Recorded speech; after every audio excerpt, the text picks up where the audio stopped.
is Mother's Day. I tell you, isn't it so special? I wanted to tell you, and I know you get tired of my bird stories, but I look out the window quite a lot and kind of keep track of what's going on. Well, I tell you, I told you about my little killdeer nest out behind the house, and that old mama's been sitting on them things, and I tell you, I love to go whizzing by there with my zero-turn lawnmower, and boy, I mean, she would get after me now. But anyway, she hatched out this week.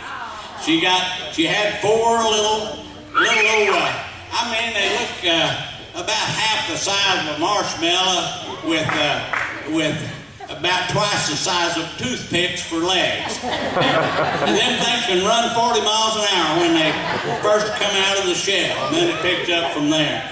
But anyway, it's been a great bird week. I mean, a bunch of our old buddies that always shows up about this time of year, they all showed up this week. And so it's been a great time.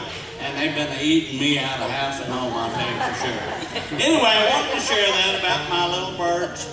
And we're going to do a song right now. You are #1 in your book, A Beautiful Life.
we're going to turn in our hymn books right now over to number 46. We're going to sing No Tears in Heaven.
Thank you for letting me be gone last week. I just couldn't miss last week what I got to witness, and that was my Rosie Jones got baptized.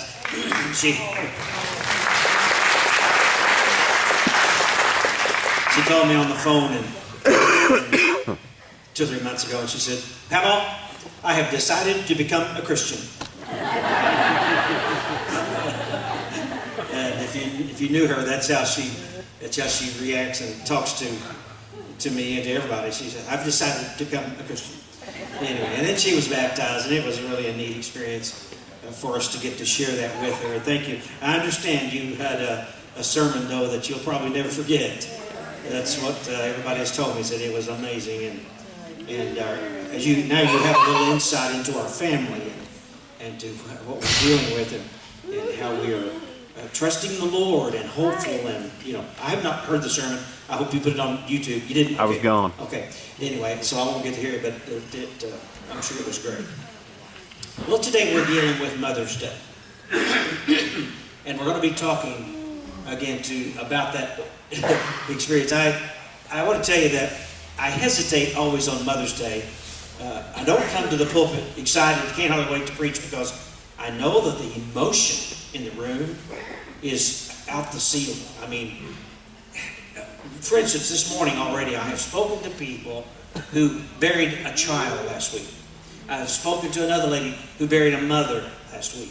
And I know that on a day like today, so rich with feeling, that every nerve just about in the room is on edge, and I'm aware of that. I tell you what I did one time, not too awfully long ago, when it came to Mother's Day. I looked up every Mother's Day funny story and joke I could find. That was my sermon. Because I chickened out. I didn't want to deal with the emotion, so I just had everybody laugh for about 20 minutes and went home. I hate to tell you that I'm that big a chicken, but you figured that out anyway. Now, today we're in the book of Isaiah, chapter 6, and I'll tell you that I love the chapter 6 of Isaiah. I think it's my favorite of all of them. Now, as we go through some of the book, we're going to find some amazing scripture in the book of Isaiah, but this one particularly, Isaiah chapter 6, is one that's close to me.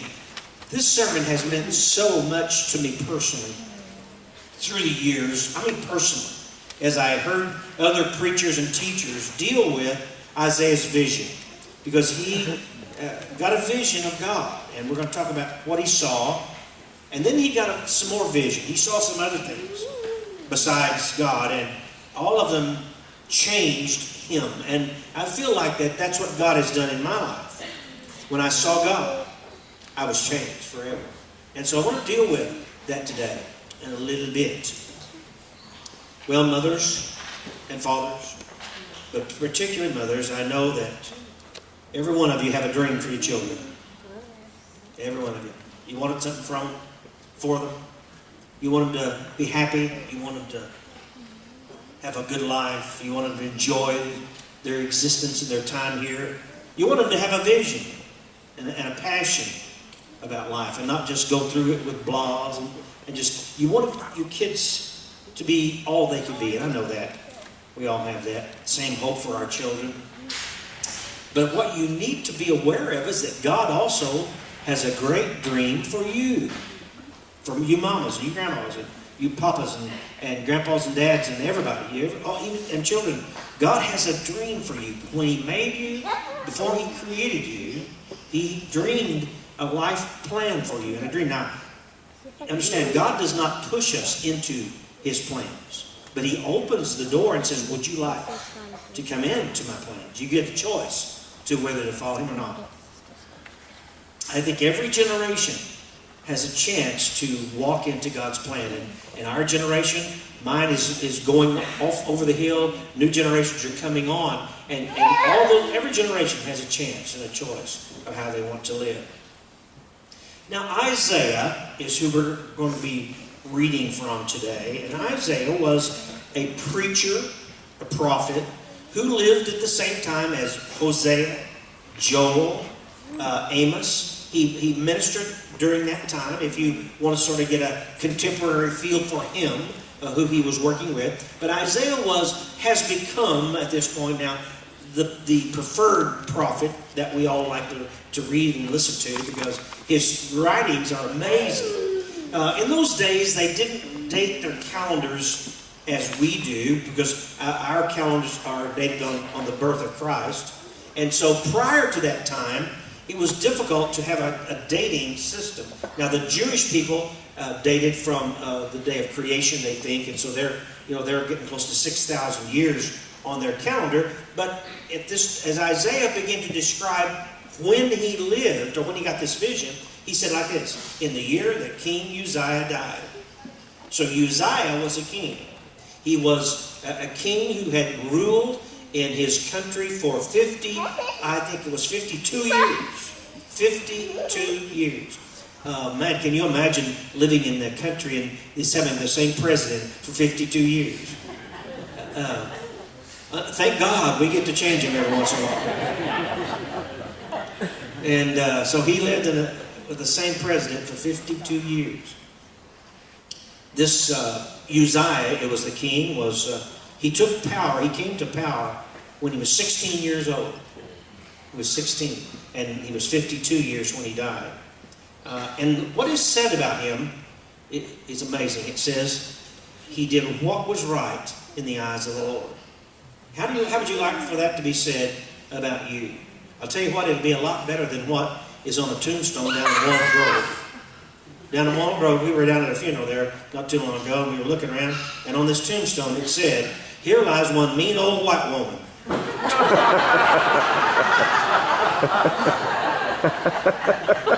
How would you like that to be said about you? Oh my goodness. I bet there's a story behind that, don't you? I don't know if I want to hear it, but I bet there's a story. The good King Uzziah did what was right in the eyes of the Lord. And he died. And in the same year that he died, imagine the turmoil in the nation when that king had been 52 years. Imagine how the turmoil as they dealt with his death. But it's in that same year that God came to Isaiah and gave him a vision of the throne of God and about himself. We'll talk about that. Each mother gets to decide what kind of mother, what kind of person they're going to be. Each of you decided that. Some of you young women, as you move into adulthood and have children, you'll get to decide too. What kind of mom am I going to be?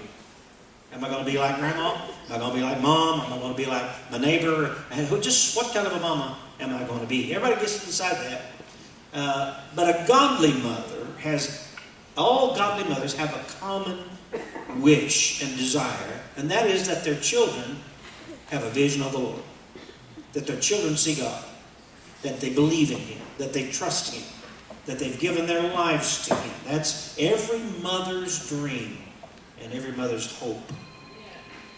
If you have walked away from God's vision, if you've walked away, and some of you have, I know from common sense that we've today I don't know how many people have been at the Cowboy Church, maybe 1,000 of us are close to it. I know that in that congregation today and on YouTube or wherever you're listening, there's some of you who've walked away from God's mama's plan for your lives. Some of you made a hard left turn. Some of you did pretty good. You walked straight. But there's a lot of people that have departed from their mama's dreams. And here's the thing I want to tell you today. The good news is you can come back. You can start over. And today in our story, we're going to meet a man who had an experience. He saw the Lord. He realized who he was. He realized how bad a person he was. And he was forgiven. So you can start over. Let's now think about what a mother really wants for her children. What do mothers pray for their children? What do they hope comes into their life? And to do that, we're going to take the 6th chapter of Isaiah.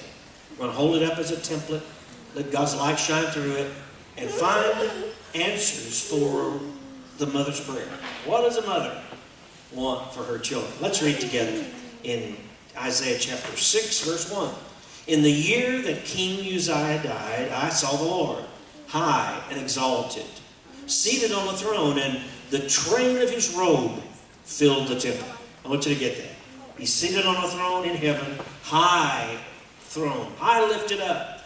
And his train, you know what a train is? Ladies, you wear them. Some ladies wear them at their weddings. It's a train that comes down, and once in a while the little kids help carry it, and it's always in the way, and you step on it and stuff. But it's a part of a beautiful. Well, God had this train. God had, but it filled the temple. In other words, it meant that God's presence, His power, was comprehensive. There was no place in heaven that God's power did not touch. Okay, that's what that means. Now let's keep reading, because this is about to get weird. Verse 2. Above him were seraphim. Seraphim is the plural of the word seraph. A seraph is an individual. A seraphim is a multiple, so it's more than one. And so let's read it again. Above him were seraphim, each with 6 wings. With 2 wings, they covered their faces. With 2, they covered their feet. With 2, they were flying. And they were calling to one another, Holy, holy, holy is the Lord Almighty. The whole earth is full of His glory. And at the sound of their voices, the doorposts and the thresholds shook, and the temple was filled with smoke. Well, how many seraphim were there flying? Well, everybody thinks they know the number, but the number's not told here. We don't know how many of them there were. But they were crying to each other. They had 6 wings. They had 6, they had 6 different things, but we don't know how many of them there were. I thought that was kind of curious. I found that myself funny because I always thought there was like 3 of them or 6 of them, but it doesn't say how many there were. Now, a vision. Isaiah saw this vision. What is a vision? And have you had a vision? Have I had a vision? What are they? Is it something supernatural? Is it spooky? Is it unique? Is it special? In other words, what is a vision? Well, I'm going to try to deal with it a little bit today. In our world today, we would call it a calling. We would say he was called. In other words, he felt God inviting him into some service of some kind or another. When I was in my early 20s, I felt a call on my life. I didn't understand it at first. My wife and I started in church work when I was 17. I'm now 70. You can do the math. I've been doing this a long time. But when I started, I felt it was fun. I enjoyed it. I felt like it's something I should be doing. But then later, as I moved into that ministry and went through all the other things that you do, I began to get a sense of direction, a calling on my life. I had a vision of God using me, working through me, to pastor churches, to teach His Word. And I began to feel that calling on my life to preach and to teach. So you have a vision. You do. You say, well, I don't really have a vision. Well, yeah, all of you have a vision. Bonnie and Clyde had a vision. You understand?